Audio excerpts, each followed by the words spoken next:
வெளிநாடு போகலாமா வேண்டாமா அப்படின்னு கேட்டா ஜாதகத்தை பார்த்து அவருக்கு அது பாசிட்டிவா இல்ல அங்க போய் அவருக்கு பிரயோஜனம் இல்லையா போக வேண்டாவா அப்படின்னு ஒரு அஸ்ட்ராலஜர் வழிகாட்ட முடியும். அதுக்கு பேர் என்ன? கைடன்ஸ். ஓகேங்களா? சரி, நான் வெளிநாடு போயிடுவேனா சார், நான் போவேனான்னு இதுல போட்டிருக்கா அப்படின்னு கேட்டீங்கன்னா அது பேர் ப்ரெடிக்ஷன். ஓகேங்களா? நாங்க வந்து லவ் பண்ணலாமா வேண்டாமா அப்படின்னு இப்ப ஒருத்தர் ப்ரப்போஸ் பண்ண போறாரு. என் ஜாதகத்துல ஃபர்ஸ்ட் லவ் மேரேஜ்க்கான அனுமதி இருக்கா இல்லையான்றத ப்ரப்போஸ் பண்றதுக்கு முன்னாடி ஒருத்தர் கேட்டாரு அப்படின்னா அதுக்கு பேர் கைடன்ஸ். நாங்க லவ் பண்ணியாச்சு, அது கல்யாணத்துல முடியும், கல்யாணம் அப்புறம் அது கூட தெரியாம எதுக்கு லவ் பண்ணீங்க, அந்த டிட்டர்மினேஷன் கூட இல்லாம எதுக்கு லவ் பண்ணீங்கன்னு கேக்குறேன். அவ்வளவுதானே, சிம்பிள். என்னன்னா காமன் சென்ஸ பெட்டரா எப்படி யூஸ் பண்றது, அதுக்குதான் கைடன்ஸ் தேவை. கடவுளே அதுக்குதான்.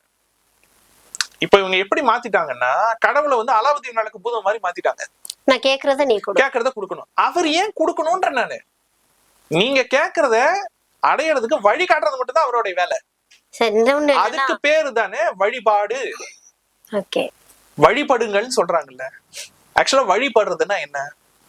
இப்போ ஒருத்தர் வந்து சரியான கெரியர்ல இல்லாம, சரியான படிப்புல இல்லாம, சரியான பாதையில இல்லாம கொஞ்சம் தண்ணி தம்முன்னு ஒருத்தர் சுத்திட்டு இருக்காருன்னு வச்சுங்க, வெட்டியா சுத்திட்டு இருக்காரு, அவருக்கான இன்கமே அவர் கிடையாது, வீட்டுலதான் பாத்துட்டு இருக்காங்க. இப்ப அந்த மாதிரி ஒரு பர்சனை நீங்க பார்க்கும்போது, பையனோ பொண்ணோ இந்த மாதிரி ஒரு பர்சனை பார்க்கும்போது ஒரு இலக்கே இல்லாம இருக்காங்க.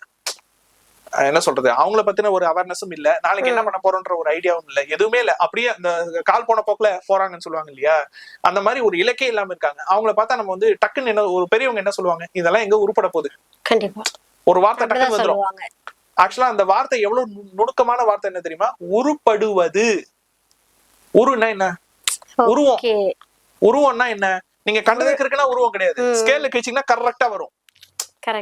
ஓகேங்களா? ஆனா டிஃபால்ட்டா வரைய தெரிஞ்சவங்க கண்டதுக்கு இருக்க மாட்டாங்க, கரெக்டா வரைவாங்க. ஓகேங்களா? அப்ப உருவம்னா என்ன? ஒரு ஃபார்முக்குன்னு அர்த்தம். இப்பதான் பையன் ஒரு ஃபார்முக்கு வந்திருக்கான் சொல்றாங்கல்ல. அப்ப உருப்படுவதுன்னா என்ன? ஒரு ஃபார்முக்கு வர்றதுக்கு பேரு தான் உருப்படுவது. வழிபடுவதுன்னா என்ன? சரியான வழியை தேர்ந்தெடுத்து அதில் பயணம் செய்வதுதான் வழிபடுவது.